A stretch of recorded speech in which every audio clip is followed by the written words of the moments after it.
is waiting. Let's get it on. It's all presented. All bring along. Okay, welcome back to the show. We got my favorite photographer of all time, the best snowboard photographer, hands down. I'm not the first, I'll tell you that much. You said that too. It's kind of like my opening line. I know. But I only do like people that I like genuinely like and are into. So, I mean, for the most part, maybe I'll go against the grain and get some people that I'm like kind of bummed on. Yeah. Almost be cooler to interview someone that you like really dislike, you know what I mean? Really mess with them.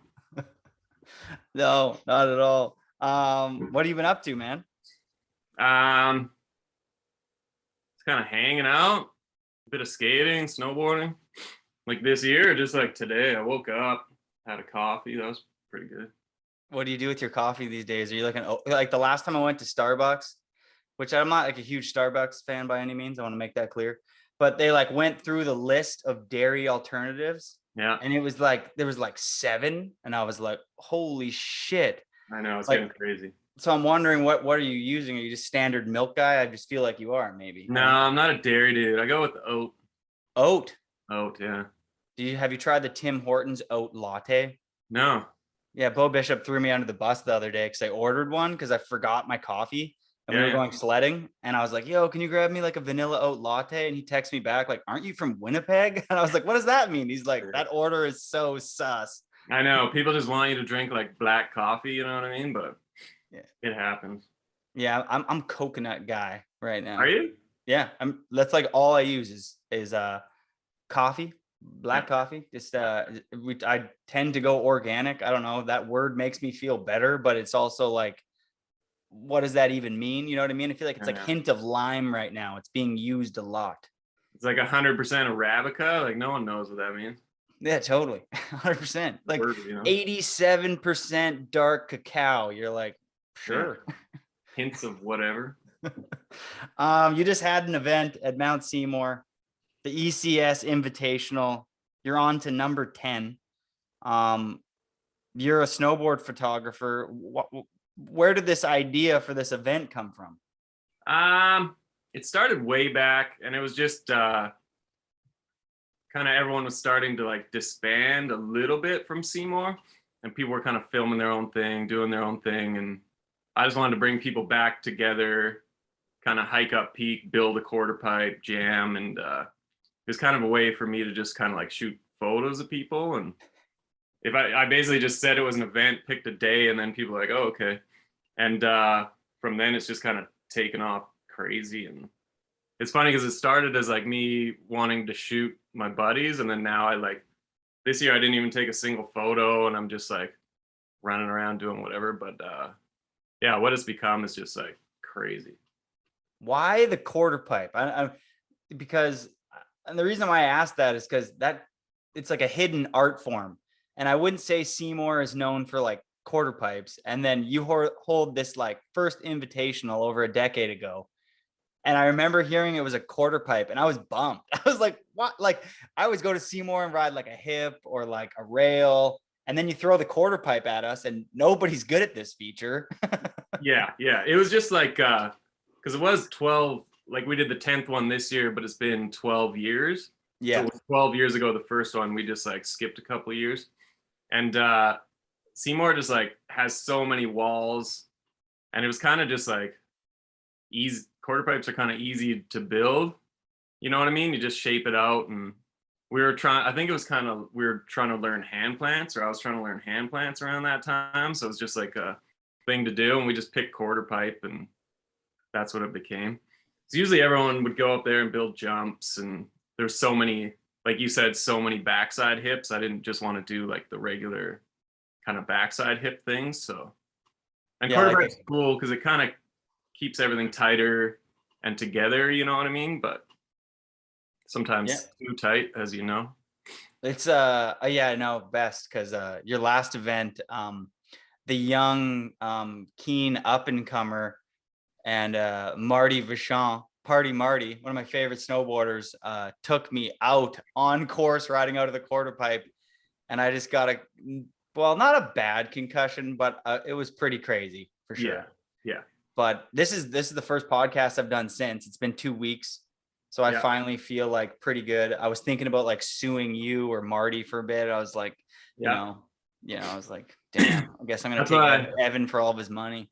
That's why I make it an invitational, and then I don't invite anybody. So I just bet I didn't invite this dude. Know what I mean? Where's your official invite? I didn't see it. No case. Case closed, buddy. But that is something you like.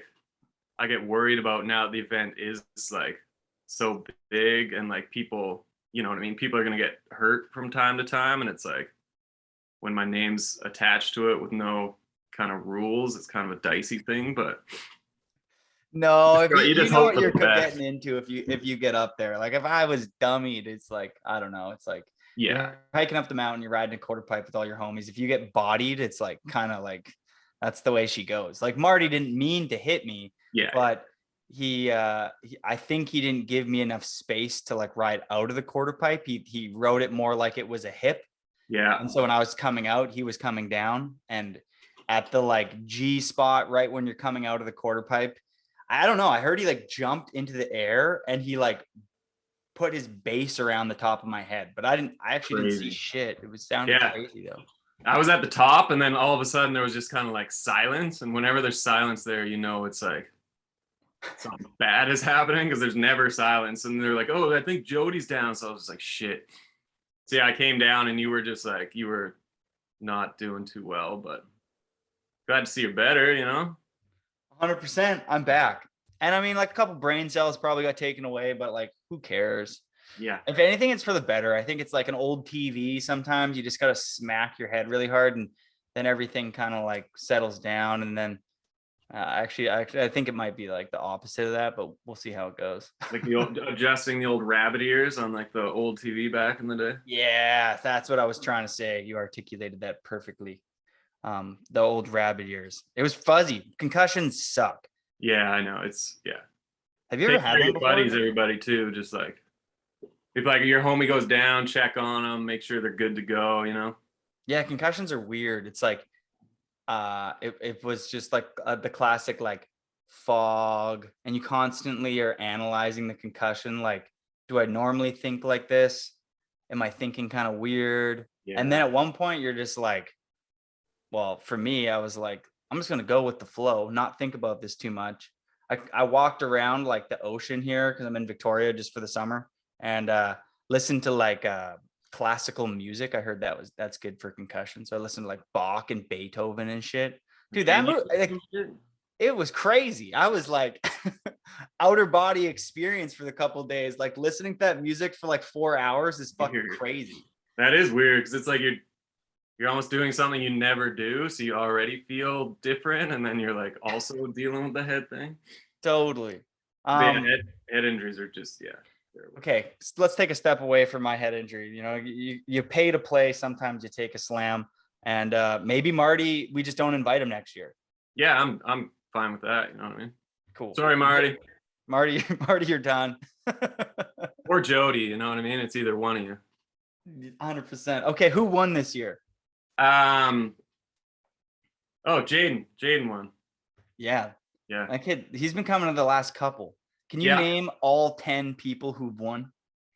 Someone was asking me this the other day, and I didn't do a good job, but Brendan Keenan was the first one. Can you see mine? Nick Haranga. Then it was Jeff Keenan. This is where it gets a little like loose. Tom Honey was in there. Then Al Stathis. Yeah, he was number 4 or 5. Yeah. I don't know who was next. Keenan Filmer was in there. Yeah. Finn was in there. Jack was in there, who won the 9th. Scott Brown, maybe? No, Scott never won. I'm missing one. There was Jaden, and then who? There's one more. Oh, I'm gonna be in trouble for this one. We'll give it to like Ben. Did Ben win one? Oh yeah, Ben did win one. Yeah. Oh shit. Yeah, and like the event, well, I'm not gonna speak on your behalf here, but like how big of a role does someone like Ben play in this event? Yeah, big. But as big of a role as he plays, it's like almost as big of a role of me and him like battling each other. So this year we like, because he's always going for like, he wants a true, like he takes the quarter pipe competition, like he wants a true quarter pipe. He says nothing counts unless it's like back entry into the quarter. And then I don't care. I want like the one year we had holes in it and like rabbit holes and weird, like, I just want the weirdest stuff. I don't care about a true quarter. So this year he's like, I'll take the left side. He's like, you take the right side. I'm like, stay out of my jurisdiction. I had to like midway through, I had to build a road through his quarter pipe, and he was distracted, but I look over and you can just see him like face red, just steaming at me. You know what I mean? I love it. It's fun. But yeah. Your side was so sick with the hole. You like ollie up out of this, like to the deck kind of, and then you go through this like snow cave hole, and then you fly out off of a step down. Yeah. Yeah. We had the quarter pipe, like you go in to the mound and then pop up the hole. Originally, I still want to do the idea of, I don't know if I should say it here because someone's going to do it, but basically like 2 almost macaroni noodles dug in. So you kind of go tube to tube. If it was up to me, it'd be like a whole tunnel quarter pipe event. It is up to you. It's your event. I know, but it's just people come up and that's what I mean. But it's hard to tell Ben no, because he like works, like he dug that thing for like 3-4 days. You know what I mean? It was, what was it, Wednesday before the event this year? And we were up there, it was like torrential downpour. And it was Harenga, Jessie, my girlfriend, she was up there. She did like tons of digging this year. And then I think Mike or Gordy was up there. There was a lot of people, so I don't want to, or on the day before, there's a lot of people, so I'm not going to list them because I don't want to leave people out. But as we're leaving the like torrential storm, Ben comes up the path and he's just like head to toe in waterproof gear. And he just like stayed up there basically all night digging his quarter pipe. And then he'll be the last to leave because he almost like guards the thing. You know what I mean? Like he doesn't want some, like he thinks some imaginary like people are going to come in and start like sessioning his lip and wrecking it or something. So it's funny. He's like, the work he does is insane. It's awesome. So it's fun. If me and him aren't bickering, we're not having fun, you know? Who's the standout rider who's been coming the longest over the last 10 years, consistently putting on a show? Man, there's so many. I have to say probably Harenga, because I think he's been to all of them. And he's always out there, like, he helps out a ton. There's been times where I wanted to like cancel it or just not do it because I'm not in the mood, and he's like kind of gets it going. So that's kind of, give him a lot of credit for that. Speaking of that, and you wanting to cancel your event sometimes because you made, you know, I mean, let's face it, life comes with peaks and valleys. And I mean, I'm imagining at the end of some years, you're like, I don't want to fucking do this event at all. And I heard Nick texted me actually and said something about you not wanting to do it because of like a blister on your foot or something. I was gonna say the blister story. Yeah, there was one time I was back at work like before the event, and I just got new steel toes. And there was one day where I was walking like super crazy, and then just like the back of my heels got like basically the worst blisters of my life on the like 2 back of my heels. They were peeling off, and like I didn't even think I could hike up that time. And he was just, yeah, he kind of got that one going. So the whole blister saga, but you know, I pushed on, I persevered. Yeah, and you know what? I think that one, I was like, what, Sushi won that event or something? It could have been, which like, I think that that like kind of like catapulted his career. Yeah.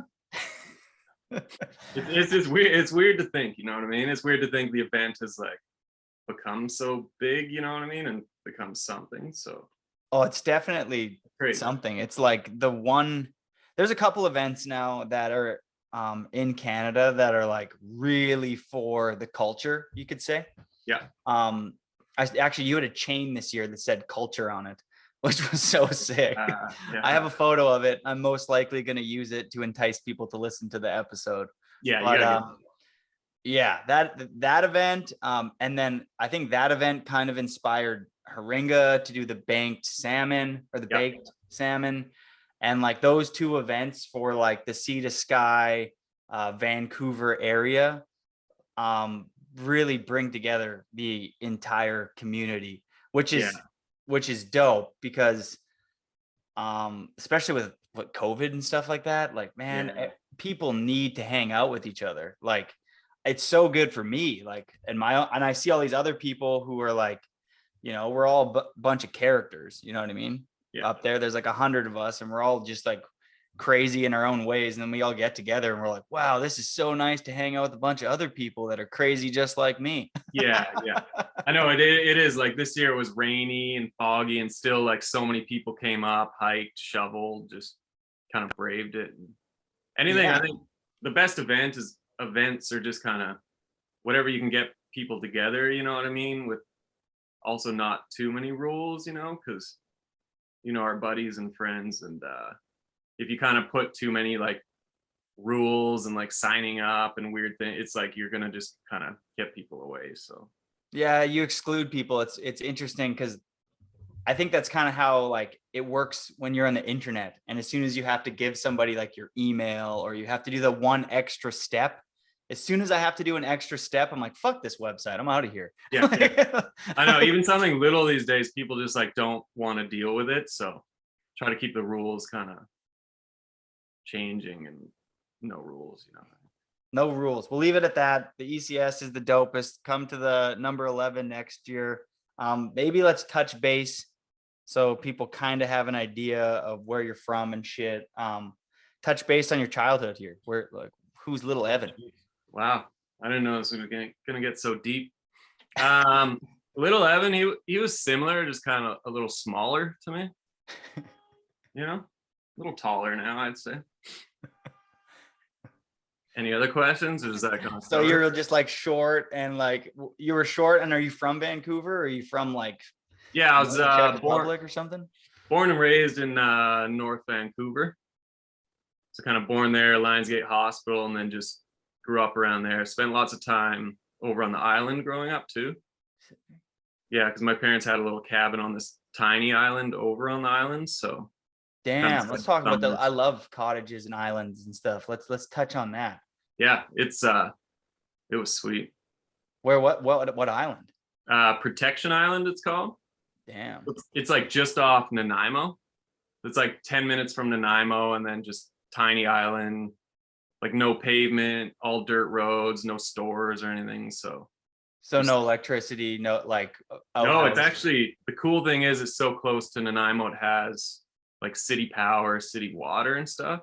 So it kind of has like all the luxuries, but then you don't got to deal with like stores and police. How many people are on the island? I'm so bad with numbers. Maybe like a couple hundred or something. Okay. Like you could walk around it under an hour type thing. That's dope.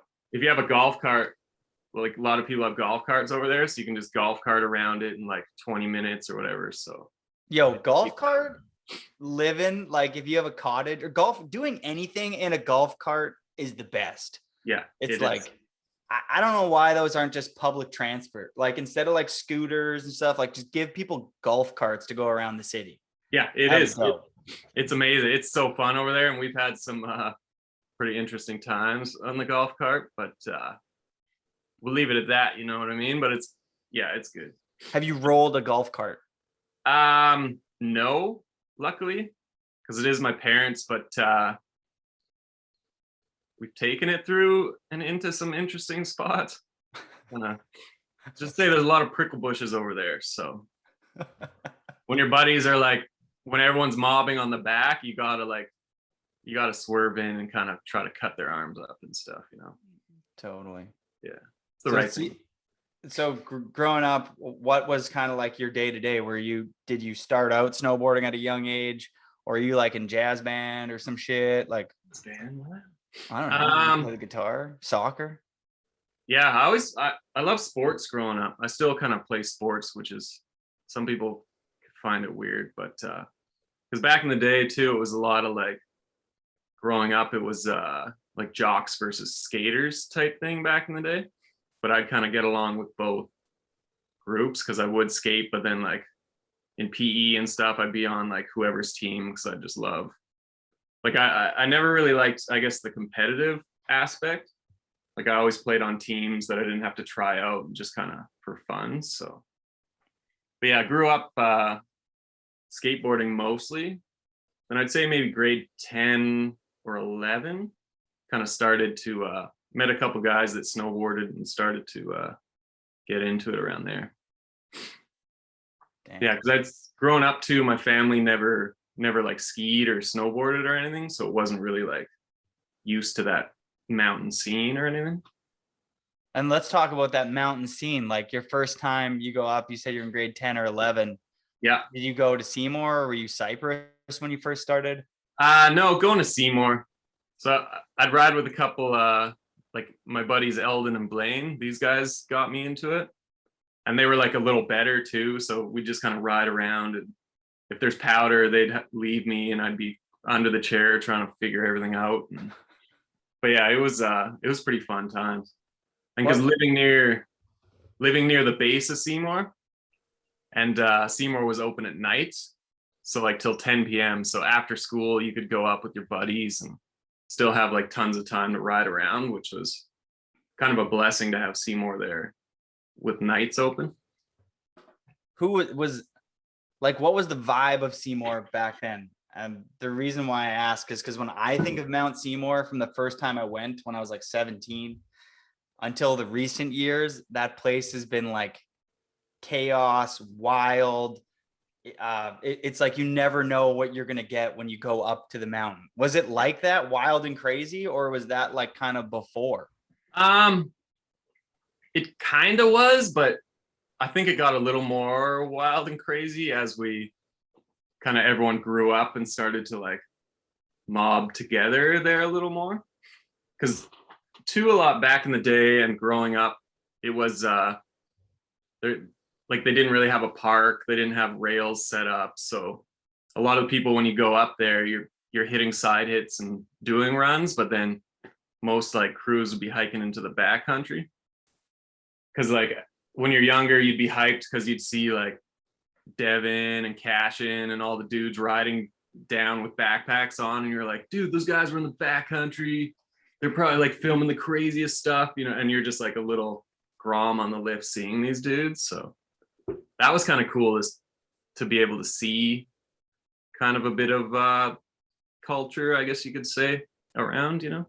Totally. Those were like the dudes that weren't just like even recognized on like a Canadian level. Those were like the bet, like when a young brown Walt, like the Shorties crew would have been filming on hill at Seymour all the time. And to be a young kid and be able to like witness like Kevin Young and Browner and Devin and Rob Dow and Max Janke and sort of like that whole crew, like that would have been a trip. Because I mean, for me, I didn't have anybody that was like really dope that was like sponsored and older at our hill. It was just like there was nobody, so I couldn't imagine being like, damn, there's Devin Walsh, he's in the magazine that I have. I know, it was weird because you look at magazines and you're like, oh, like Seymour, like that's where I ride as a kid, you know what I mean? And you watch, like, I remember watching Simple Pleasures, like back in the day, Devin's part, and you'd see he had like clips from Cash and Jump, which you can see from the lift. He had a clip on Lodge in that movie too, like the lower lift. And so you're like, when you're young, you're just trying to ride around and find all these spots they're hitting too, which like was crazy because you're just look at this thing, you're like, holy, Devin hit this, like your hero, you know what I mean? So it was cool that way. Did you ever get to see them like filming on hill? I don't think so, you know what I mean? Because like I said, most of the filming was in the backcountry.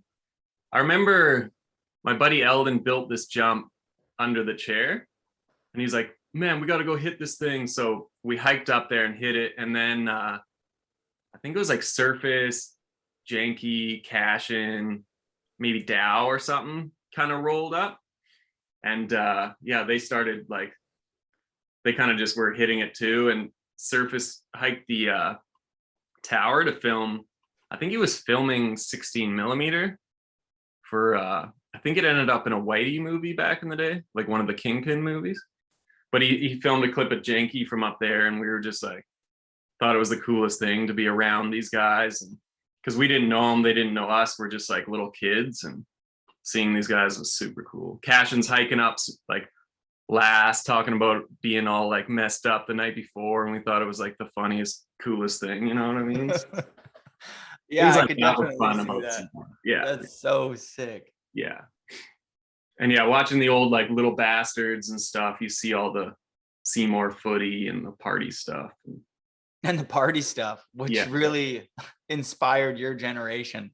Yeah, it seemed to be like that seemed to spread kind of crazy around those years, and it seemed like I was kind of in the middle of it a lot of the times. You know what I mean? Yeah, maybe touch on that. Just being like a teenager and being so young and impressionable and being like at Mount Seymour around and seeing that like this mountain breeds like the best snowboarders and like pure chaos that and they all party. Yeah. It was weird that way because it started, I guess, back there was like Seymour Kids. Seymour Kids started originally with a bunch of guys, and then after it kind of went to the Skids when it was like a younger group of us kind of came in with that one. So and then from there it was just like you started to get this reputation as like these crazy people drinking a lot and partying a lot, and because we were pretty wild back then, and then it just kind of snowballs from there, you know what I mean?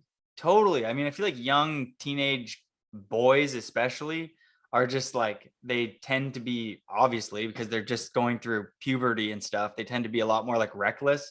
And if you have one guy who's like slightly reckless with a group of 10 other, I feel like it just snowballs into like even the biggest like introverted guy in the back who doesn't party starts like breaking bottles over his head. You're like, it gets wild. I know, because the impressions for us at that time was like the whiskey movies and Little Bastards and stuff. And I remember like I used to love watching CKY back in the day too. Those movies. Because I was like, man, these guys are doing stupid skits, and like we love doing stupid skits. It like was kind of relatable at that time, as crazy as it was. And yeah, there's some crazy times back then, buddy.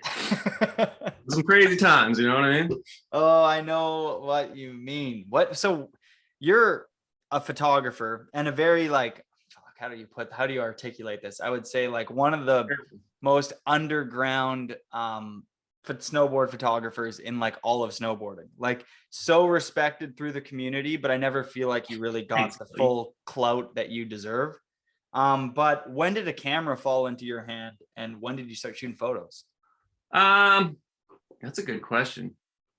Pretty far back when I was like young, maybe even starting to be in high school. I think I got a film camera from my grandpa at the time. And then from then on, I was just like started to really take to it and mess around. But then later in high school, my dad got he had an old video camera, like one of the, the like high eight ones, the big black one. So we started, I started to film more. And that was kind of my thing at first, was filming and making movies and stuff. And I made a couple movies out of Seymour just with my buddies. And then from that, people, it was kind of, I guess, like Jeff Keenan mostly kind of would see it because I'd be around his brother, Brendan, too. And from there, he saw the movies I made, and then he wanted me, like those guys wanted me to get in on the SKIDS movie. So for the SKIDS 2, I was filming and editing for that one. And then after that one, I kind of stopped. Like halfway through, I kind of was in between filming and photos. And then after that movie, I kind of just switched more to photos. So okay, so two things. You said you made a lot there, or is that too much? No, I like that. That was perfect. You said you made some films like back in the day, some early ones. I don't need to know too much about them other than the names. I feel like the names of snowboard movies back in the day are so sick. So like It was called Freeloaders. Freeloaders? Yeah. Did you make Freeloaders too? Yeah. So there's Freeloaders 1, and then Freeloaders 2 was the one that like a lot of people. Launched your career. Yeah, yeah. Okay, Freeloaders 1 I made in like in school. I think probably grade 12 or 11 or something. Just like I took one of those classes. I don't know if it was photo or video, and then the teacher was actually pretty rad because he saw that I liked filming. So I was like, man, can I just film and like edit this movie here? Because they had, I forget what editing software it was, but something like they had a computer, which was rare at the time. And the guy he's like, yeah, sure. He's like, make a movie. And he just used that as my kind of mark. So I didn't have to do like any of the other stuff, which was sweet. No way. He graded Freeloaders 1. Yeah. What'd you get on that? I guess he was like the producer or something, if you could call it that. I don't know. I probably like got a passing grade, you know what I mean? But I think he just saw that I had a passion in that field, and he was just like, well, it's like an elective kind of course anyway, so just go. And Sick. That's really, you want to see kids that are like into it, doing whatever and taking their own initiatives, stuff like that. And Freeloaders 2 would have been, which is the sickest name. I'm so glad I asked this. It was that movie launched you into filming for SKIDS. Like, who's the SKIDS crew for people that don't know? Man, it's been a while, so I'm gonna miss people, so you can't get mad at me. But like Jeff Keenan, Kevin Sanslone, Jeff Keatley, Brendan Keenan, Clayton Larson, bunch of other guys, you know what I mean? I'm forgetting guys, but like, let's even just those 4 that you said there. Yeah. All went on to do like really impactful things in snowboarding in their own way. I mean, like, I'm going to kind of butcher trying to articulate, but like Clayton Larson edited all the Sandbox movies, which were huge for Canadian snowboarding, and it launched people's careers like Jay Kuzik, Andrew Jeeves, Kevin Griffin, et cetera, et cetera. Yeah. Rusty Ockenden, Mark Zollers, like the list goes on and on. And then Kevin was the producer and made all that shit happen. Then he started that Sandbox helmet company. And then you have Jeff Keenan in there that you threw out, like started Dinosaurs Will Die. Yeah. Who, which is like, fuck, for the Skid Row snowboarder that's not trying to be the best in the world. It was like one of the first companies that were like, we're not looking for the best. We're looking for people that just like fucking love snowboarding. Yeah. Yeah. And yeah. Wow. Yeah. Dinos are the best.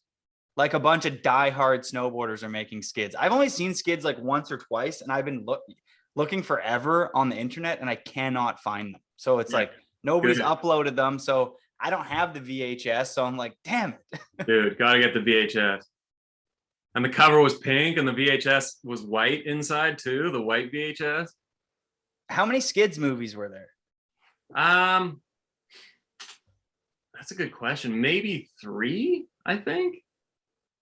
I think there's 3, and then it kind of transitioned to Sandbox. I think because it was like some people wanted it gnarly, other people didn't want it gnarly, but like it's hard to also get kind of money for like a movie that has a lot of puking and fighting and partying and stuff in it, you know. You're not really like showing that to sponsors, and a lot of them are not too hyped on that sort of thing. So no, it seems like those movies didn't do well in snowboarding for like the long term. Yeah. Like, you know, the CKY, well, Party Snake made like 4 videos. Yeah. But and then like, fuck. But it's like snowboarding, partying just goes hand in hand, because the best snowboarders are typically like 18 to 22. At least they were back in the day. I think people are realizing that there's more longevity in snowboarding than they once had thought. Yeah. So a lot of snowboarders are older now. But back in the day, it's like, so young teenagers who are just chaotic in the first place are snowboarding. They're just getting into partying. And if you film that, they're only going to get like more incentivized to be like, I'm going to take my partying to the next level because you're filming me. Yeah. Yeah. You put together an already group of like the craziest people willing to like do whatever tricks with no kind of worry. And then like you're saying, you add alcohol, you add a camera, and then it's just like kind of an explosion of craziness. So there's a lot of crazy music.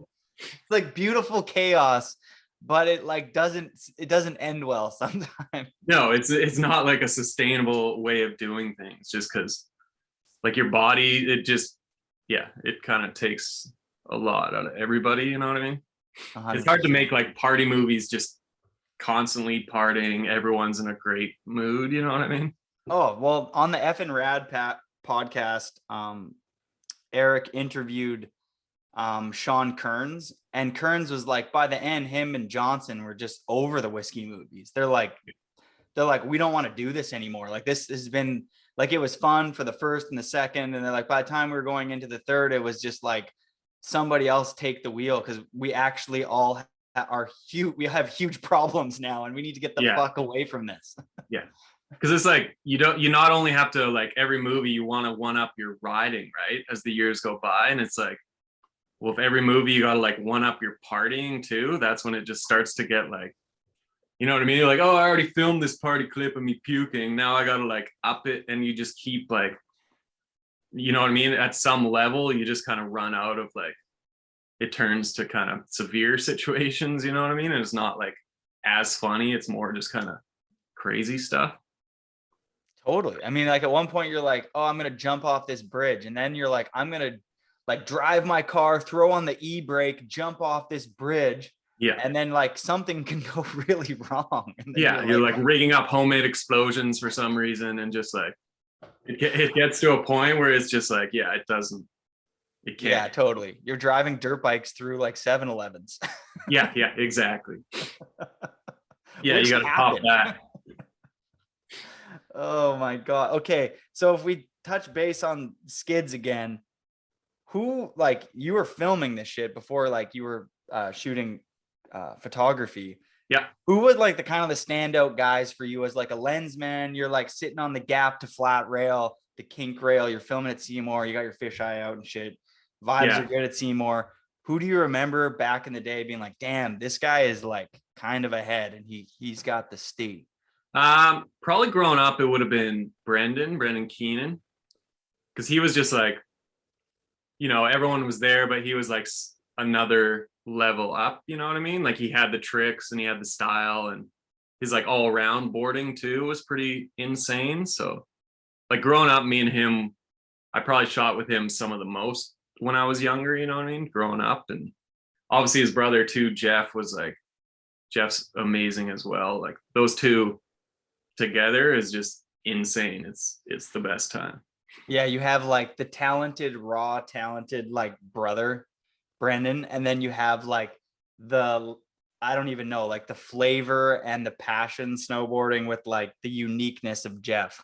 And it's like combined, if you're filming both of them as a filmmaker, you're like, this is perfect. Like Jeff's gonna go hand plant this insane tree and jump off this cliff with it, you know what I mean, with a balaclava on. And then you have like Brendan, who's gonna do like the dope is back 7 melon. Yeah, it's funny because you have two brothers that they're so different, but they're also just so similar at the same time. Because like Jeff was pretty like punk rock and kind of like dressing that style, and then Brendan was a little more like hip hop or rap or baggy at the time too. So they were like so different styles, but then like you knew they'd just both huck themselves off whatever at any time. So they had the same like style in that way, which was amazing. Yeah. I mean, one more quick note on Brandon, just because when I first moved to Whistler, I was just like so stoked on his style. You know what I mean? The baggy pants with like the overalls sticking out at the bottom. He was on Burton at the same time like Sollers and Mikey Rents were. Yeah. And he never like got picked up to the next level with Burton, which is fine. But the next period of his career where he was like, I think he was getting some free Adidas stuff and 32 and Battalion. Nobody ever really dropped back in to like supporting him. Yeah. And I think that that was one of the biggest misses in Canadian snowboarding. Like his best snowboarding that he was filming the last couple of years was with like zero support, and he was just filming it for like Party Snake movies. It wasn't even him trying that hard, and his footage is like insane and a little bit ahead too, like a lot of natty riding, like natty back sevens off of like wind lips, and like people were just building cheese wedges back then. And I was like, I just feel like we missed the boat on that one snowboarding, because I think that he could have been like really sick for a few more years. I would have liked to watch him for a little longer. I think what you said there's bang on. It was, I think we kind of ran into a bit of issues kind of when he was younger. There was like after Skids 2, the next year became a little more party, you know what I mean? And less, that kind of took away from the boarding time, you know, because we'd just be out doing whatever. And then all of a sudden at the end of the year, you're like, where's all our footage? You know what I mean?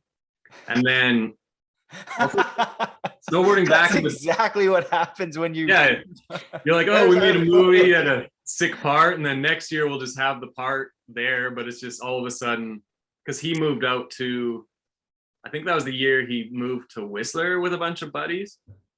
So like, obviously they had, you know, they were living in the kind of party house and we were just drinking, and that was kind of our hobby then, you know what I mean? So it kind of took away. And then snowboarding too in the 2000s got pretty harsh. Like it's like if you were like 25 or 24 even, you were like too old, you know what I mean? Like every company started to go, they wanted the like next kid, you know, it turned into like an it kid thing. And not like boarding is now. It was like, if you were 25, you know what I mean? Like, why would we sponsor you? Because you're just like, you're done almost, you know what I mean? It was crazy in that style. So people just kind of gave up on so many riders because they're like, oh, you're like, no one really knew how far you could keep progressing in your age because snowboarding was still pretty young. Totally. I'm so glad that you articulated that. I think you hit the nail on the head there. It was like insane how many people were probably like, oh, I'm 23, I'm just gonna like stop snowboarding, because you set this like mental barrier that like that's when it doesn't work out for anybody anyway. But now it's like, I look at like the best in the world, like, you know, Shaun White, he was the it kid when like during the era we're talking about right now. And he literally just competed at the Olympics, the highest level, and just didn't get the podium. It's like he could still go to the next Olympics. And then like people like Kelly Slater and Andrew Reynolds, and I mean Anton Dixon started filming, like he took like seemed like a 10-year hiatus just partying, and then he just started skating again. He's probably changed his diet a bit, exercises, and now he's back skating and he looks so sick. And I see so many, and Kevin Griffin just moved back from Bali and got after it in the streets this year. I just feel like there's so many people that are starting to be like, you know what, I can be pretty good at this if I like don't do the like 22-year-old drink every day thing and then try to outdo myself year after year with partying. Like if you take that down a notch, and I mean, I'm all for partying, experience it. It's a hell of a ride, great stories, but like, you got to know when to fold it. Yeah. And you get to our age now, like I'm 34 now. And like in the last 3 years, I think I filmed mainly most of my best video parts. Yeah. And I'm like still excited, like, and I'm out there with guys around that age group and they're still filming some of their best shit ever. And I'm like, damn, like, like you can do that. If you want to, you can like make it happen. Yeah, I know. It is crazy because snowboarding is such a young sport. We've never really seen like people be old at it, you know what I mean? Like all the people that were pros are now like slowly transitioning, but like you didn't have pro skaters back in the day that were like 60 and 50 and whatever. And now you got guys like, even like Tony Hawk is 50 whatever, he's still going strong, and like Rodney Mullen's still skating. And you finally How old is Tony Hawk? 54. Yeah. And he was like, he broke his femur recently, but he was doing like, he did like a 900 like 2 years ago. Dude, I think he dropped in the other day too.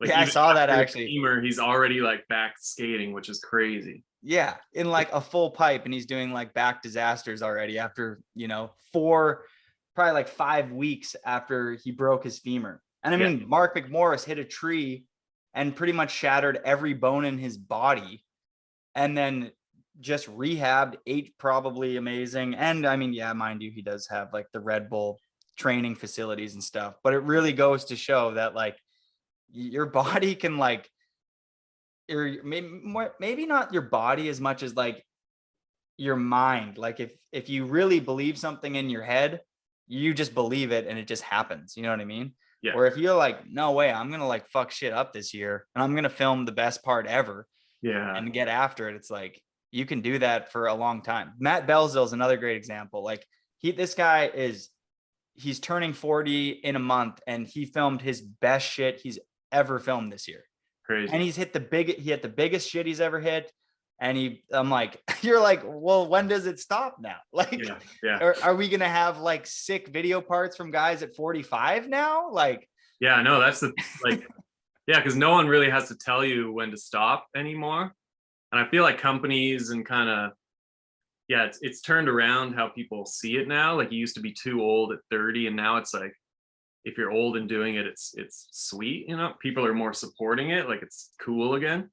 Cause like you see it in skating now, like a lot of the guys who were pro are kind of slowly coming back into like slight spotlights. You know what I mean? Like you'll like Totally. see Tom Penny stuff now and you're like, Tom Penny's still skating. Like I so saw him rad. skating. I saw him the other day, did like this dope 360 flip. And I was like, damn, like, yeah.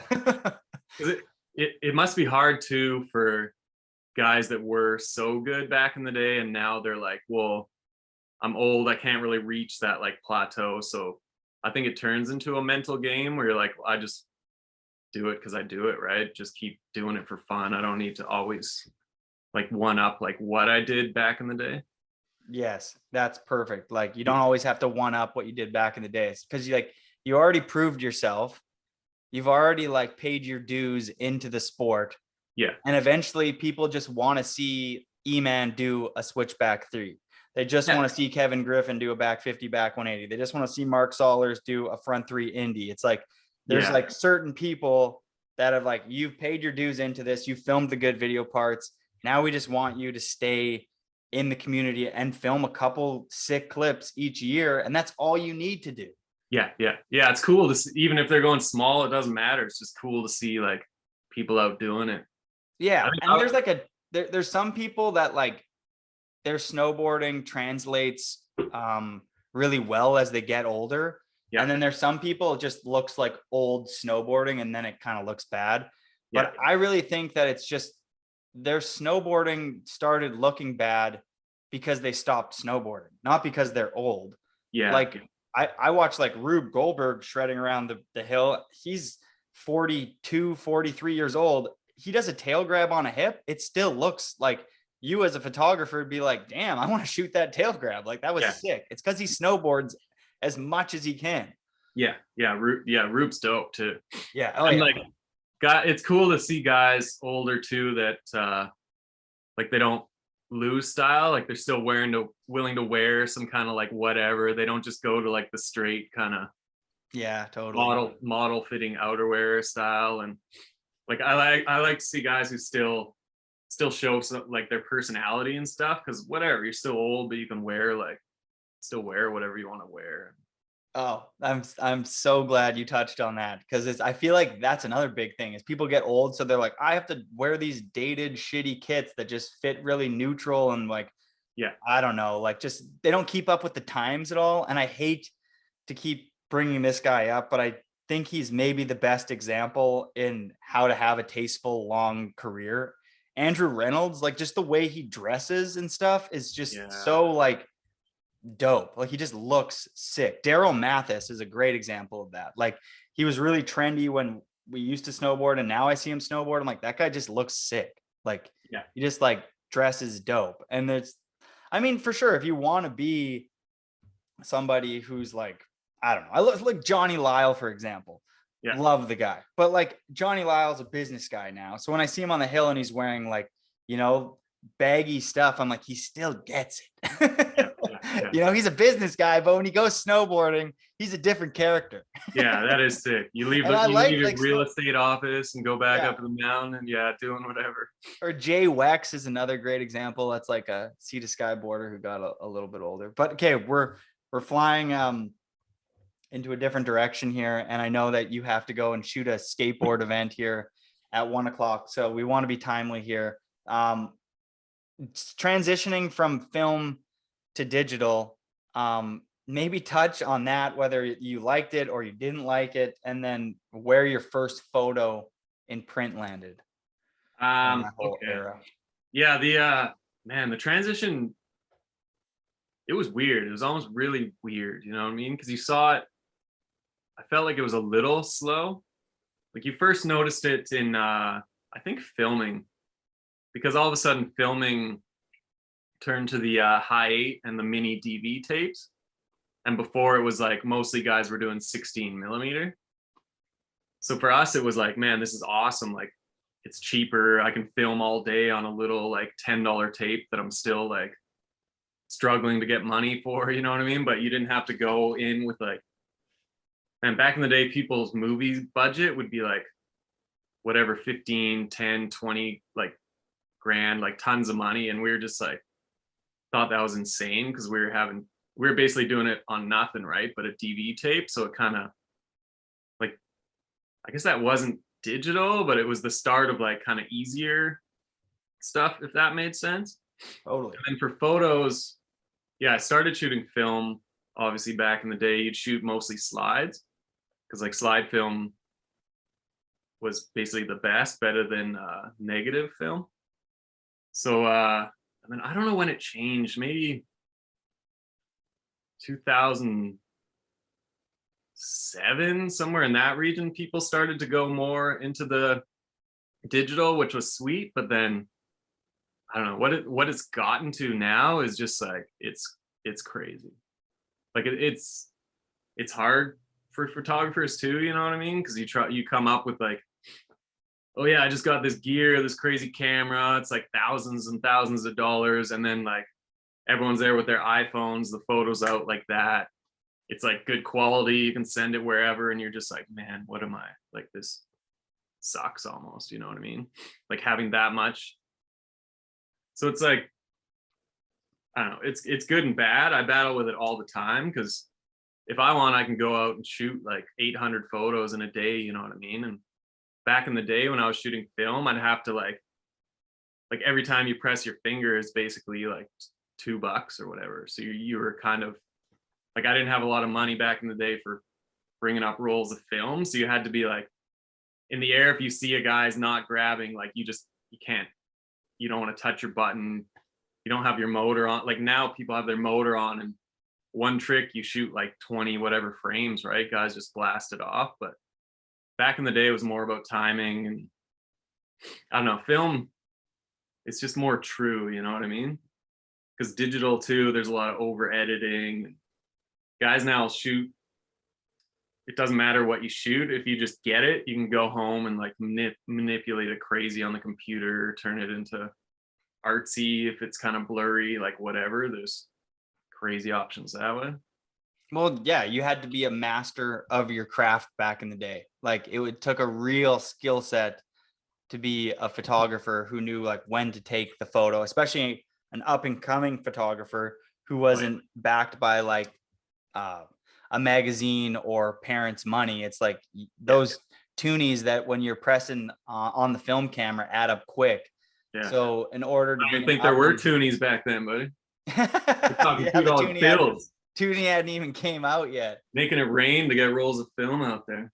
Yeah, but it was like a real art form. And then I think that it still is. It went through a weird phase, but to me, there's certain photographers that you shoot with and you're still like, I am so glad we decided to bring a professional photographer and not try to do this on our own, on our iPhones, because a good quality photo that's framed well, and you know, the person that you brought along, the photographer, has that skill set, it's like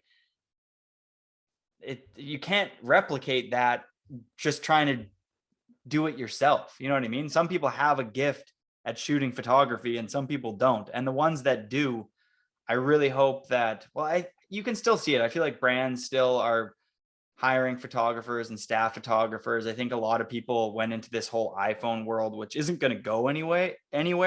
We're going to have to continue to live with that. But I think that it's going full circle right now where brands are like, we need a real photographer there. Yeah. And I'm stoked for that, for people like you and stuff, so that when we're going on trips, that there's still magazines and there's still brands that are willing to pay and make it worth your time. Because fuck, dude, being a photographer right now and then going on a week trip and shooting, and then you spend all this money, because being a photographer isn't being like a filmer. A filmer, you normally get paid by the project. A filmer is like out of pocket. And so you go on a trip and it starts raining and then nobody wants to board and you go home with no photos. It's like, yeah, that trip was fun, but it also just cost me $2,000 and there's no photos to sell. Yeah. Maybe touch base on that, like going on trips with people maybe who aren't being productive and stuff, and they don't realize that like time is Maybe money. You should touch on that, Jody. I'm gonna get my charger. Hold on, I forgot my charger. But yeah, maybe touch on that. Just like, maybe I want to hear what grinds your gears about photography and shooting snowboard photography, just kind of in general, as like you've devoted your life to this. So clearly there's like things that like agitate you about, trying to be a snowboard photographer. So let's fucking hear it, Evan. Yeah, I think at the end of the day, I'm not trying to like boast or anything, but I think snowboard photography is like, it's so strange because it's one of the hardest. It's like, it's hard, you know what I mean? It's so hard to do because there's so many, I don't know if anything else has so many variables, you know what I mean? Like if you're going to shoot like a person or going to shoot like an item, let's say, it's always like there, you know it's there, but like snowboarding, you got to find like a spot that's good. Then you need to like set it up, which can take like hours. Then you need like a rider that's going to be really good and can do like good stylish tricks, you know what I mean? And then they also have to land. And then you also have to have good weather. And there's just like so many things have to line up. You could have the sunniest day, sunniest jump, guys.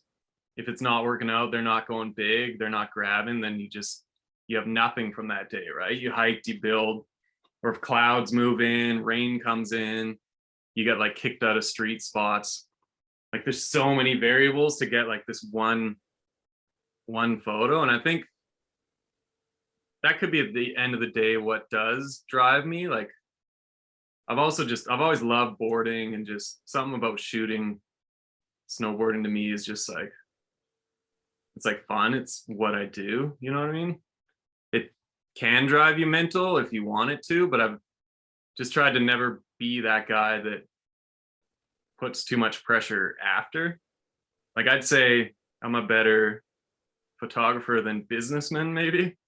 Because usually at the end of the day, I love going out to shoot, right? Like I got tens of thousands of photos and I'm pretty bad at posting them or getting them out there from time to time. So at the end of the day, they're just like, I have photos just sitting there, but it's the fact that I was out there, I was doing it, you're hanging out with your buddies. It's like, yeah, it's just great time.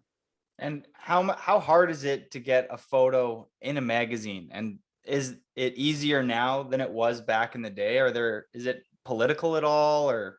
Yeah, it is political, and like that too. There's also so many variables, but back in the day it was harder too, because you'd take your actual slides, your hard copy, and then you'd have to mail them to like whatever contact that you somehow got. So you'd be like mailing photos to guys in the States, mailing them around Canada, and then you kind of hope those guys get them, and then like they get back to you, because that's the only copy you have, right? You don't have anything scanned, you don't have anything digital, so you're just like sending these images to guys, like basically just praying that they come back to you. You're sending your slides and negatives, and then from there guys would have to scan them in and see what they like.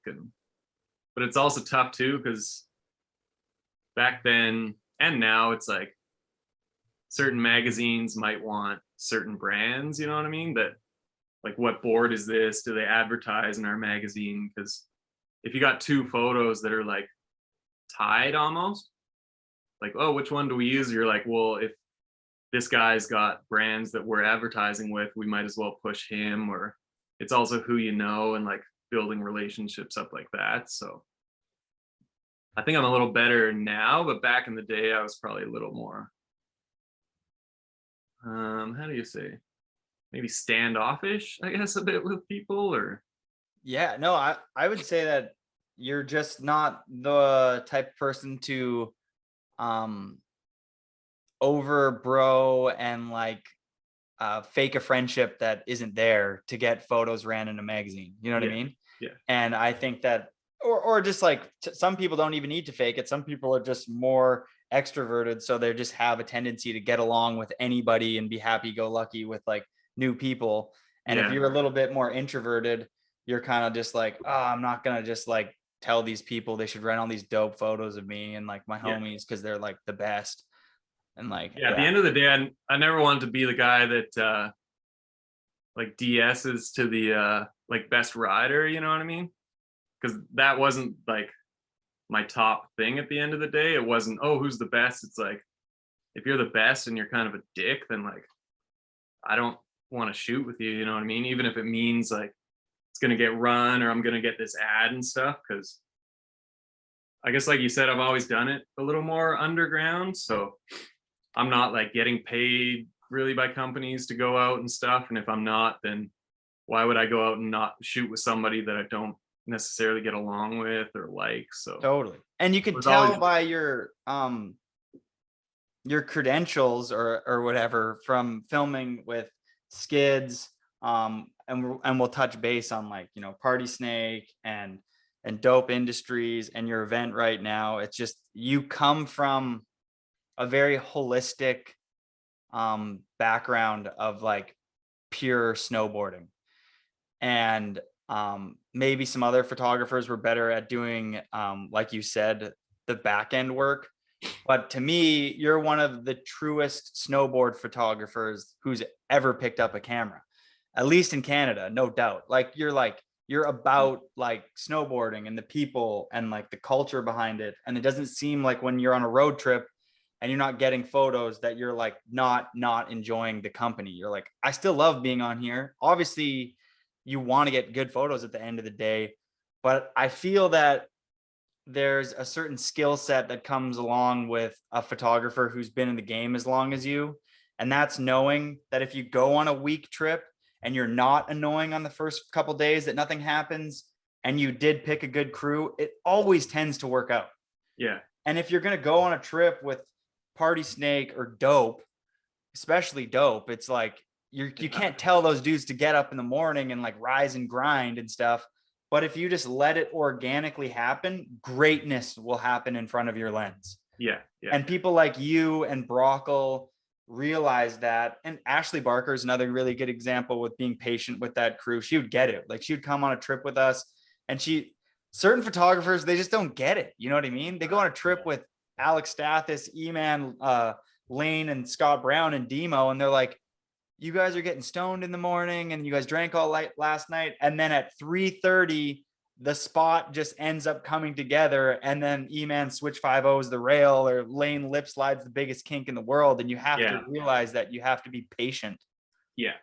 Because it is at the end of the day too, you don't want it like, I'm the photographer, you're the rider, like do this for me. Do that. Like you want it to be kind of more of like, hey, I'm with my buddies, you know what I mean? We can relate more. Like I'll help out a little bit at a spot, you know, not too much, but I'll help out. Some people just don't want to shovel or do this or that, and it's fun, you know what I mean? I like complaining, but in a fun way. I know you also were good at that.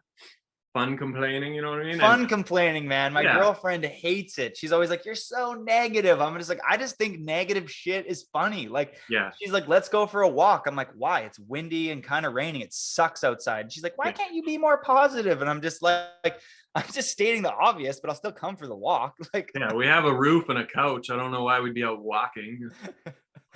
like, Evan, how is my lip slide? You're like, "I've shot better, but it's pretty Yeah, cool." it's Like, nice. I love it.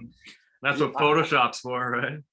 Because yeah, at the end of the day, if you're not out there having fun with your buddies, even if you get skunked, like, why are you doing it? You know what I mean? Like, if you really want to be out there, because it's almost better to be out there sacrificing for nothing, kind of, which is what I almost do, which sounds crazy, but if I was sacrificing that same amount and only getting like, if some company's like, oh, we'll give you like a few hundred, I'd be like, I'm not to deal with this shit. I don't want to like accept that. I'd rather just do it almost for nothing, just so there's the expectations are different as well. You know what I mean? I do. I mean, you've done a really good job. You work really well with like everybody. Thanks. Like, we went on a trip with I'm sure you might get some disagreements on that one. Who was it? It was like me, Nate, maybe Nate Laverty, you, Mark Stollers, and Demo, I think. And it was like such a diverse crew of people, but we all needed to get some shit done.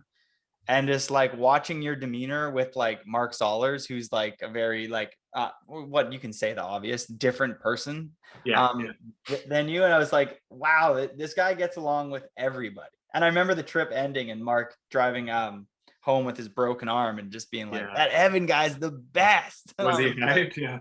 That's good because he never called me again, which was that's because he's done filming in the streets. You were there when he break his collarbone? Yeah, collarbone. At Glen Rosa, that like that was a gnarly spot.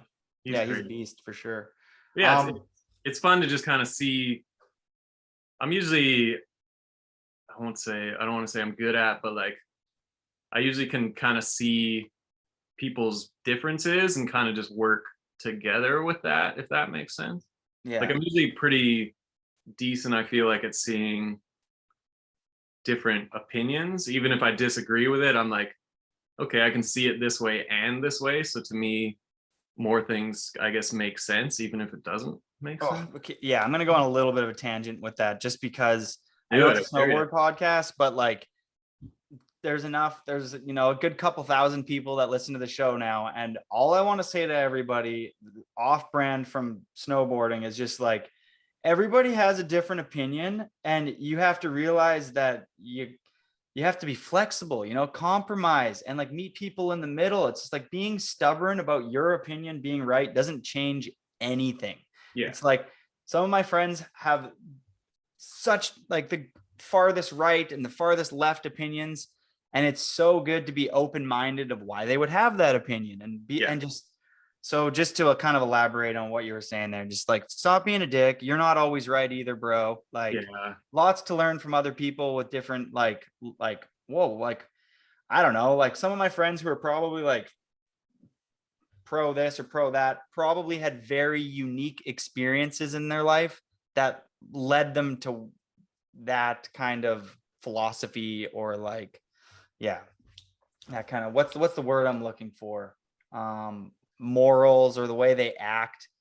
The values. Like a lot of people I feel like get their values because they had unique experiences. That's kind of how I wanted to articulate that. Yeah.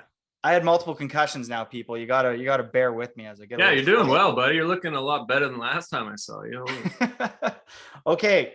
I'm gonna try and be kind of quick here because you said you want to get out of here in the next half an hour. I got tons to do, super busy. Super busy and shit, dude. That's what happens when you're the greatest photographer of all time. Whoa, where are they? Maybe I see you out there shooting film photos too, bud. You're trying to come from, Yeah. I don't take action photos though. Party Snake. Let's touch on that. how explain Party Snake in a nutshell to somebody who maybe missed that era, or maybe they just need a refresher. Um, it was just basically like insanity, you know. It was just general crazy insanity, and but it was also like pure at the same time. You know what I mean? Because like it wasn't really forced. We were just all we had this kind of group of buddies, and we were all pretty like fucked up at the time and doing like whatever. And there was, I thought too, a lot of comedy. Like there was some funny people there during that time. And snowboarding can get a little serious at times, you know what I mean? It goes like, seems like it goes back and forth, yeah. Mm-hmm. But sometimes it's just like, it's basically just like, this is happening, so we're gonna document it and get it out there. I feel like around that era of Party Snake, and for people that don't know, it's like 2007 to 2013 era. Yeah. There was like Mac Dog and a bunch of the big videos started really going into like dolly, slow-mo, Yeah. cheesier music. And then there was like kind of this like rebellious side that was like, wait, like we kind of like when snowboarding looked a little bit more like Blunt Magazine. Yeah. At like D.O.P.E Industries, Party Snake, the Skeleton Crew, Videograss, and the Party Snake was kind of like going like, I don't even know how SKIDS meets Wildcats meets D.O.P.E. It was just chaos. Going to Mount Seymour when Party Snake first started, and this is just a group of people from Mount Seymour that people, if you don't know, and it was like partying, drinking, snowboarding, growers bottles, fireworks in the van. Oh, the van is on fire. Like it was, yeah.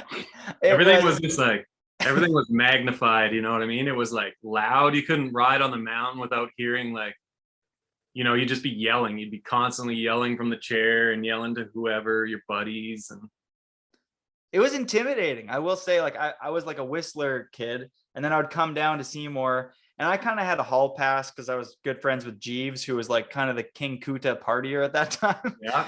But like you'd be riding down, and like, you know, people are, it's like, hecklers. Yeah. Seymour had serious hecklers, where now Seymour is a very like open, all-inclusive, it's like kind of, you know, the forefront of like inclusivity for snowboarding. It's just like anyone can go to Seymour and have the best day ever. You can be a contest kid, or you can be the keenest, most core rail rider, and Mount Seymour doesn't give a fuck. They're like, everybody come and board at this dope spot. Yeah. Where I feel like Party Snake was like, unless you fucking party really hard and you're friends with us, get the fuck off our mount. Yeah, I mean, yeah, there's a little bit like that, because it was just kind of more like a ruthless time, I guess you'd say. But also too, like, if you saw your buddy from the chair riding or whatever, you wouldn't be like, oh, like, sick, good. You know, just be like, fuck you, like, no matter what you're doing, right? You're in the park, your buddy rides by, you're trying to like push them down or something, you know what I mean? There was just a lot of that stuff. So anyone else riding around too would take the grunt of it, because it would just be constantly like heckling and comedy and stuff. And that was our way of just like, we thought it was hilarious, you know what I mean? Just yelling at whoever and whenever. And when you got Sean O'Brien out there too, just like, you point a camera at that guy and it's like you just got gold, you know what I mean? Like, he doesn't need to board, you just literally pointed at him, and you could go for like 30 minutes of just pure entertainment at the time, which was, yeah, sick.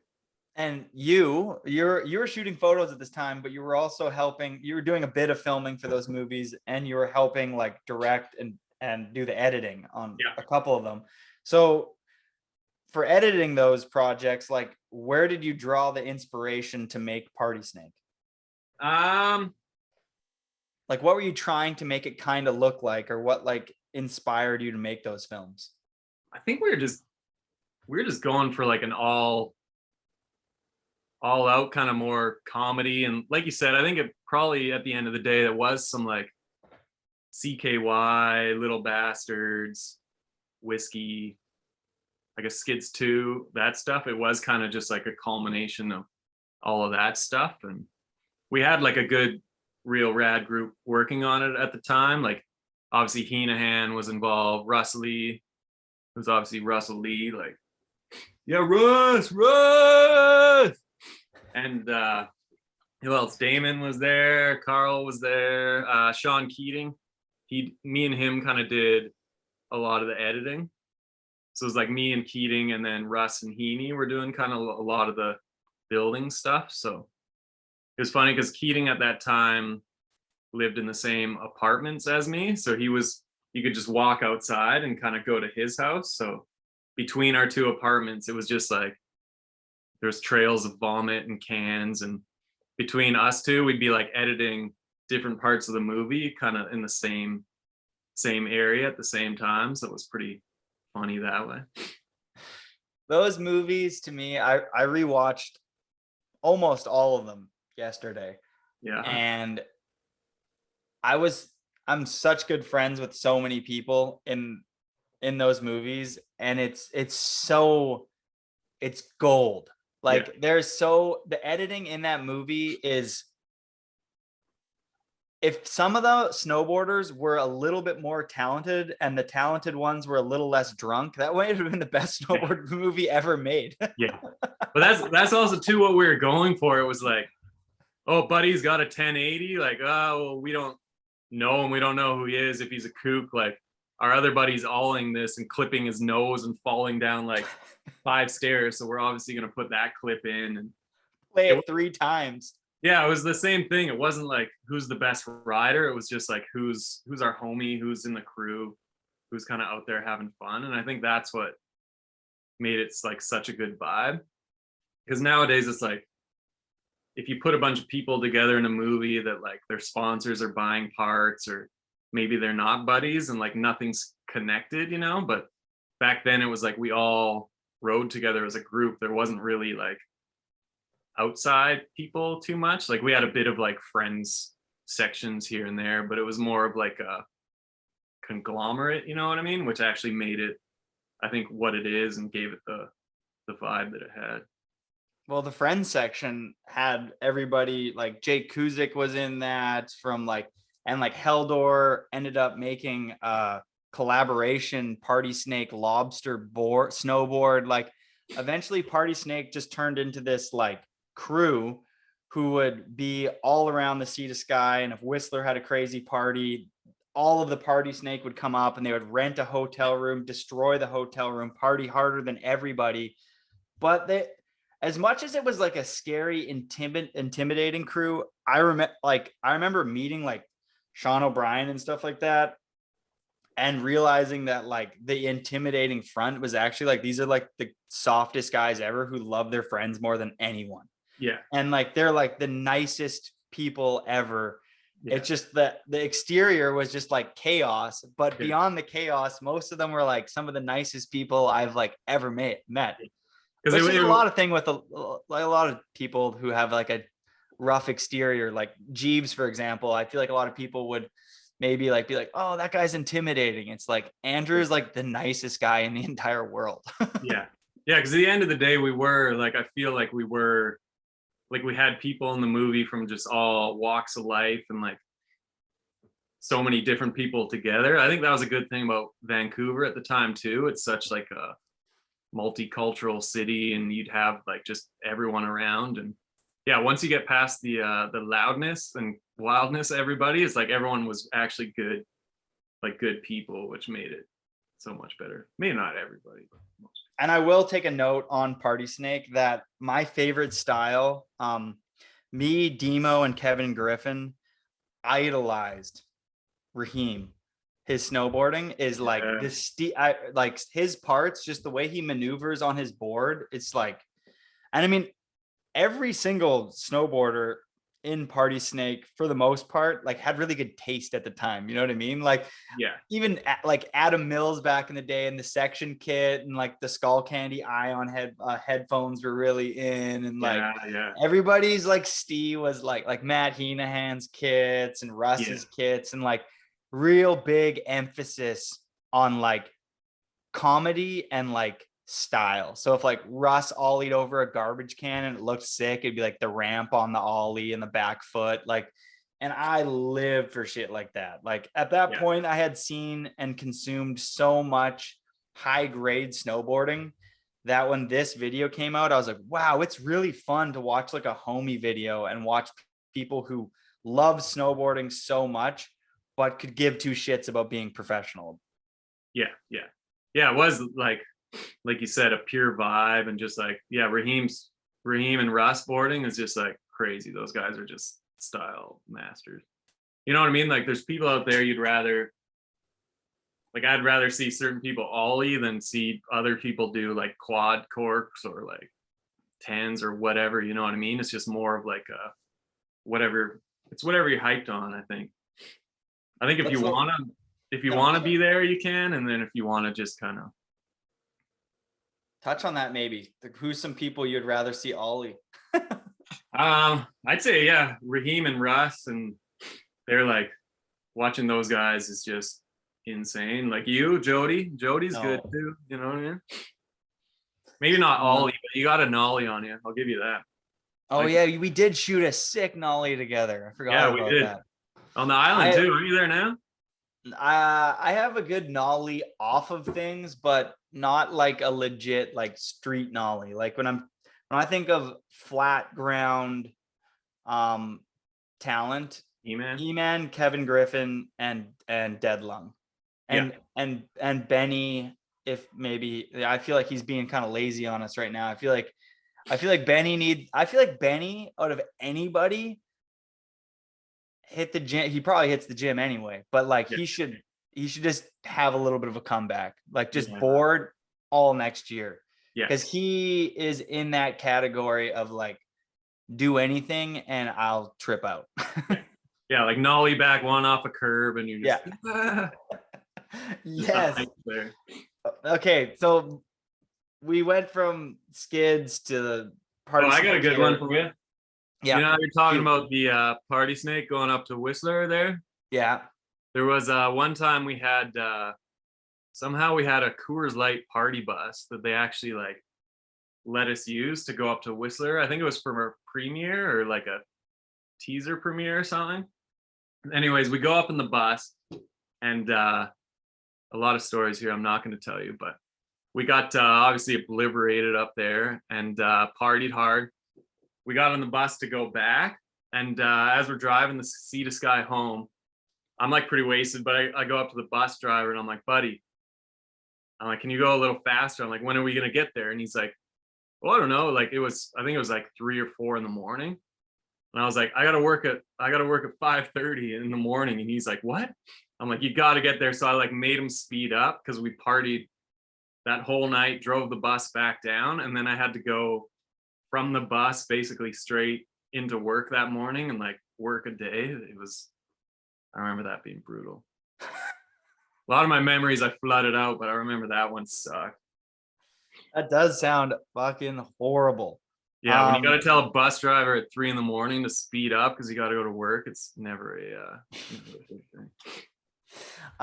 Maybe on that note, we can. I know you got to get going here soon, but I think this is a cool chapter and we need to touch base on it. You've been sober for a while now. How long, and why did you make that decision to go into sobriety?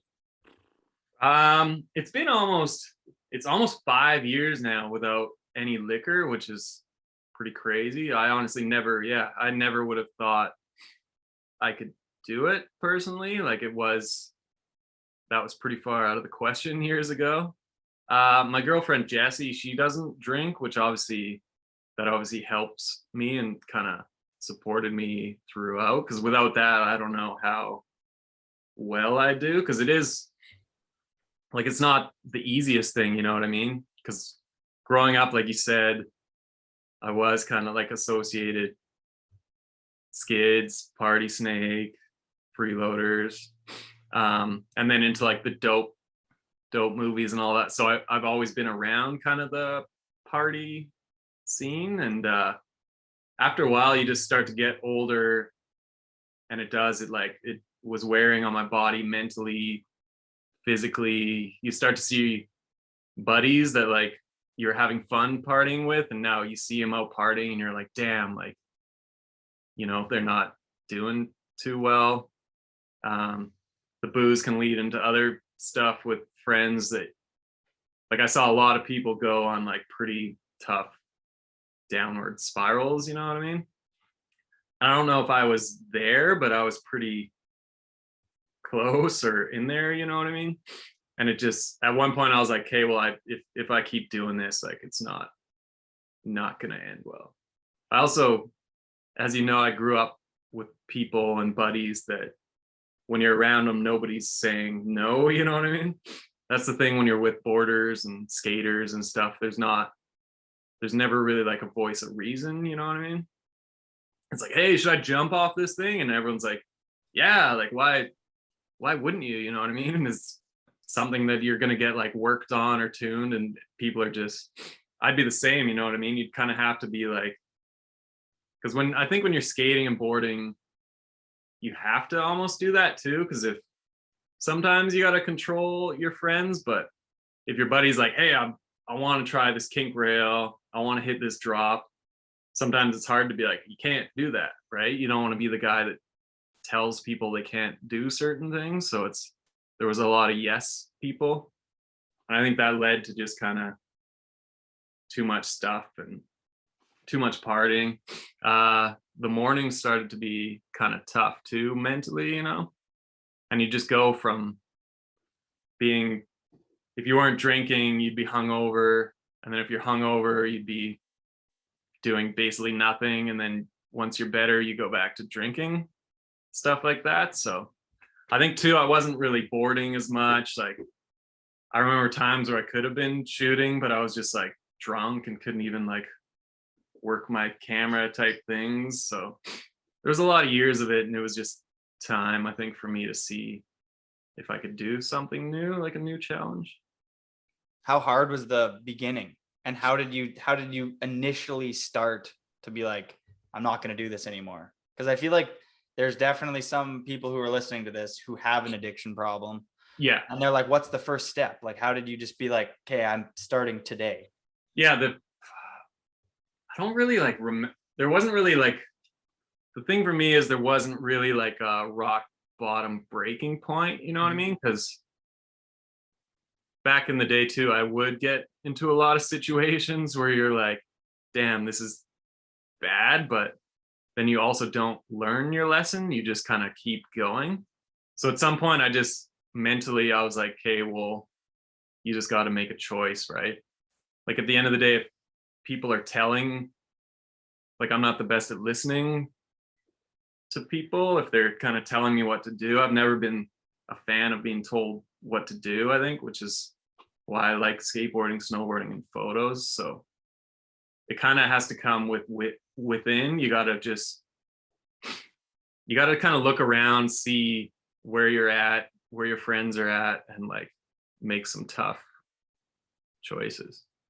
But it was hard too, because you have to kind of distance yourself too from some friends slightly that, you know, you're just gonna make bad decisions around, and you're basically like changing your entire life, your entire hobbies. Well, that's how it feels, but at the end of the day, it has, I think, helped, you know, but it was a pretty good battle. Oh, it for sure has helped. I mean, not that I feel like I was around much when it would have been like your tougher years, but I think that, like, if you had kept doing that and it was 5 more years, the thing with a lot of, I feel like, substance abuse and stuff like that is it doesn't normally have a consistency. It can like dissipate a bit, but it also could have went in the other direction and really amplified, and you could be doing more than ever of who knows what, because you got more into partying. And it's like, the one reason why I really toned back on partying is I just like consistency. You know, I like getting up and feel like having a consistent, like, more like, this is how I feel. Yeah. And like, for me, it just didn't work, because the days I would get up and feel like really hungover, the 3-4 days after being like hungover alone in my own head, was so not fun that the 3 hours of partying or 5 hours or 6 hours or whatever never Yeah. like matched how shitty I felt in my own head after. So I was like, so like I've toned back like huge. And for one, because I want to snowboard for like a lot longer. And for two, just because I don't feel good feeling shitty. And I deal with it horribly in my own head. Yeah. Yeah. Because you do like, I guess, use it kind of as a device. Because I'd go out a lot, party a lot, and I'm pretty good socially, but then I also don't like being around a lot of people, if that makes sense. So you're just like, you just kind of drink and get drunk, because then whatever you do, it kind of doesn't matter, because, oh, I'm wasted. Like I did that, I'm wasted. It doesn't matter. You kind of use it as a thing to cope and be there and around and stuff. And when you're like on road trips and you're just sleeping on some weird floor and like you just kind of get drunk to fall asleep, and like it's turns into just like it's not the best lifestyle, you know what I mean? And it's not good on your body. And because even now, like I think it was, well, not good for me, but good for me that back in the day, it's not like I didn't ride too much or had a lot of tricks. So at my age now, because of that, I'm still like able to learn. Like I'm constantly learning new tricks and stuff, which is awesome. And being at my age, because I never really peaked when I was younger, because I'd shoot and then I'd just drink and I wouldn't get like as much boarding time in, and I wouldn't really think of it that way, if that makes sense. No, it does. And I think that quitting drinking, if this was 2005 around this a similar social group, would be really hard. Oh yeah. But now I feel like the social norms have really changed around drinking. And if somebody goes like, I don't drink, I feel like snowboarding, for one, is really like respectful of that. You know what I mean? Like there's lots of people showing up at Holy Bowly there. We played baseball or kickball or whatever you want to call it. And there was tons of people that I saw with just like teas. Yeah. Like, yeah, the majority of people were drinking, because the majority of the people are just going to go with the herd anyway. That's just that's human nature.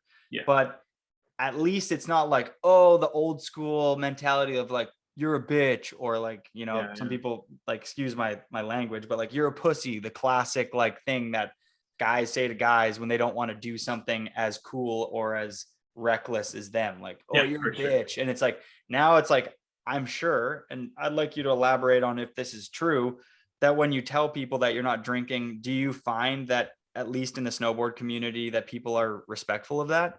Yeah, they're super chill on that, because like you were saying, when I was younger, if I'd say that, well, if someone said that to me, I probably would have been the same way. Be like, what are you fucking talking about, like pussy? But like, you feel bad, like some of the things you said and decisions you made back in the day were just not the smartest. But now, like you said, because it has changed, and I think there is more of a older group in snowboarding too, that you can kind of see. Because like back in the day, the guys you looked up to for partying, now there's other guys, like you said, you talked about like Reynolds earlier, and I think he's like been sober now for a while. And so the guys, it's cool to see examples of people set that were partying that you followed back in the day, and now you see examples of people now that you can still look up to and be like, damn, if these guys are still sober and doing it. And you get to a certain age where like it's hard to drink and snowboard, you know what I mean? Like when you get older, it's you can really see the like downfall of that. Yeah, big time. Especially when you see people around you that you like really love, like going down like a path. It's like really, it's like hard to watch. And then it's also like you don't know your place to like tell somebody else to stop. Yeah. So I feel like the only way, for me at least, I found like, at least if I'm not partaking in that, they have me to lean on, is like, oh, that's Jody, my friend, who like, used to party a bit, but now he just doesn't. Yeah. You know what I mean?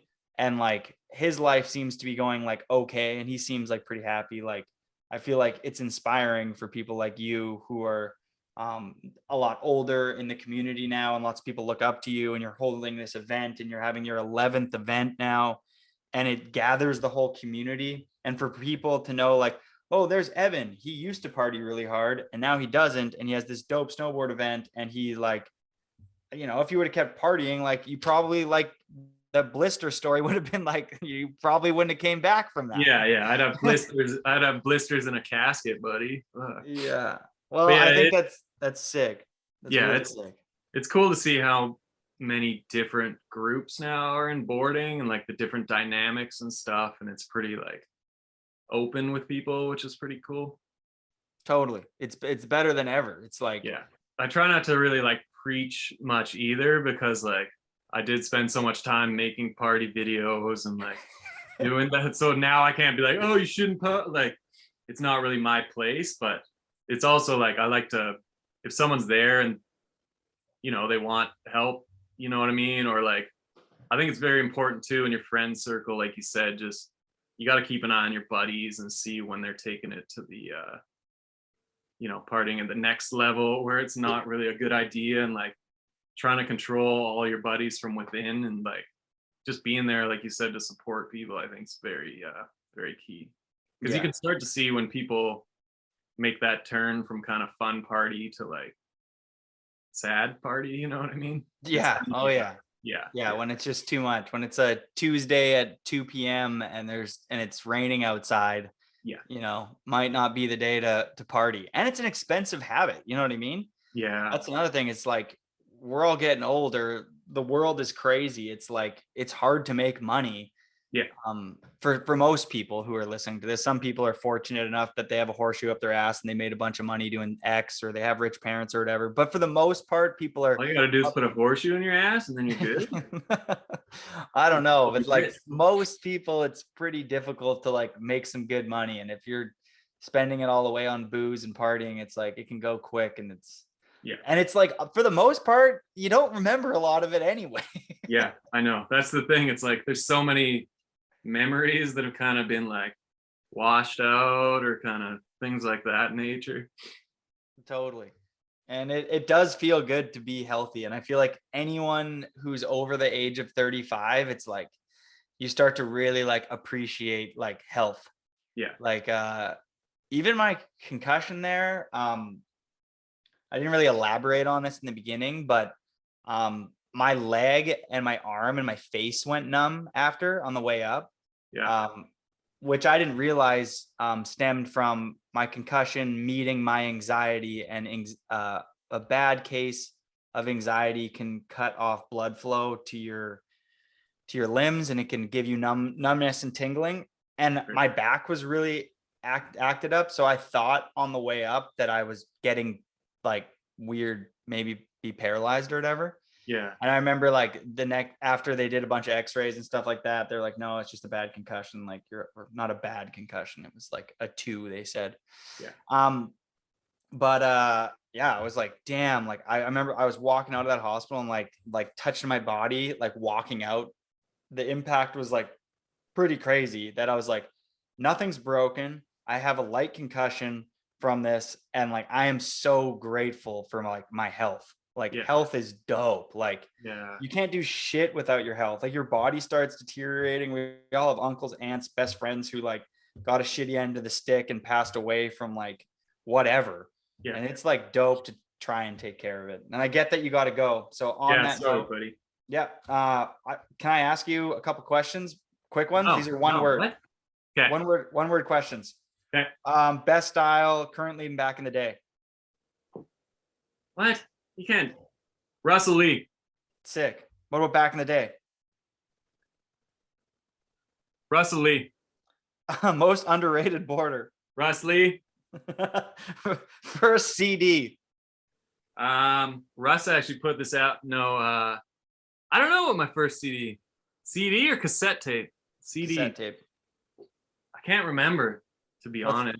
What's an old one that you played a lot? Maybe like Nirvana, like Nevermind or something as a CD. That's one you kind of remember. Okay, sick. Favorite snowboard video? Maybe This is a tough one. Maybe simple pleasures or the revival. Okay, cool. Or maybe I'm go trying to do back. this fast for you. That was So, one word, right? Yep. Okay, favorite rapper. Mac Dre. Really sick. Yeah, he's the best, man. Best. You got a couple. I know you like rap music, so you got a couple other rappers you like. Oh, there's too many, but we're staying with Mac Dre. Okay, biggest pet peeve. I don't know, people. Cool. Annoying people. Annoying people. Yeah. Annoying people. We'll leave it at that. What about falling on pebbles? I don't like that. You don't like what? Falling on rocks, you know what I mean? Get rocks. Biggest pet peeve. You don't like falling on rocks. That's dope. Yeah, I don't like falling on rocks. All right. What would you do if you won the lottery? First thing you would do. I'd probably try to get the money. Where do you get the money from? Like the Lotto Center or something? I'd try to get my hands on that. First thing, if I won, I'd try to get the money. Without that, you don't have anything, right? Okay. One piece of life advice you'd give to the next generation of photographers. I'd say do, or is it one word? How do you do that in one word? No, Just it's do one it. piece. I'd say do what you want. Right? Cool. You All don't right. necessarily have to follow rules, just kind of do what you want. And I didn't do this, but you got to be like, if you're a businessman, it kind of sucks, but like you gotta push your stuff, right? You got to push it. What's your favorite photo you've ever taken? Buddy, what are you, crazy? Maybe just I had a cover of Frequency way back, my first cover ever. I think in 2004, and it was Dave Short, and he was literally just he was hiking up and standing on the run on Seymour, just as you come off the chair. And it was nighttime, and it was kind of like raining, and it was just the Seymour feel. And I shot it with infrared film, so the orange lights kind of turned it blue. And I remember just being like getting that photo back and actually looking at the negative, and that was one of the because you couldn't see it digital back in the day, right? You couldn't test it, you didn't know what was coming, and it was like infrared film, so I had no idea, and being just like, I remember being taken back, like, holy shit, and it was a shadow of a guy with his board, but it was just like, I don't know, it's just one of those like things that worked out. Sick. Love that. Career highlight. I guess cover, maybe that cover, any cover. Sick. I'm lucky enough to have a few, so I think those are, as a photographer, it's like that's kind of what you dream of as a kid. Danny's cover was really sick. Yeah. Nick Haringa's cover was really sick. Yeah. That even just that the ollie that you shot with the wavy things with the Vancouver in the background. Yeah. Who was that again? Adam Franks. Adam Franks. You know, yeah. All right, last and final. Who is the GOAT? Greatest of all time. Besides Mac Dre, Russell Lee. We're gonna go with Russ Lee. Every answer. Shout out to Russ Lee. Shout out Russ Lee. Fuck it. Always Russ. Okay, you're the best, Evan. Thank you you're so the much best for too, making buddy. time to do this episode. Really hyped on what we covered, and yeah, thanks for being the best underground snowboard photographer for the culture, buddy. Thank you. All right, love you, Glad dog. you're hard on. Everyone, look after each other. Take care of your buddies. Have fun. I don't know. See you, Jody. Thanks, Jody. All right, have fun shooting. What are you shooting? It's just like a skate jam at skate park. Cool. Yeah. Hopefully somebody does a big fucking, I don't know, what are you hoping to shoot, a backtail or something? Oh, buddy, I'd love to shoot a backtail. I want to learn a backtail, but I never will. Not with that attitude. I know, that's the problem. That is the problem. That's the problem, right? I don't have the attitude to learn it. I can't learn. One All day. right. On that, peace. Thanks, Jody. You rule. Peace, buddy. You're the best. Peace. I'm out of here. How do I leave? Do I press a button?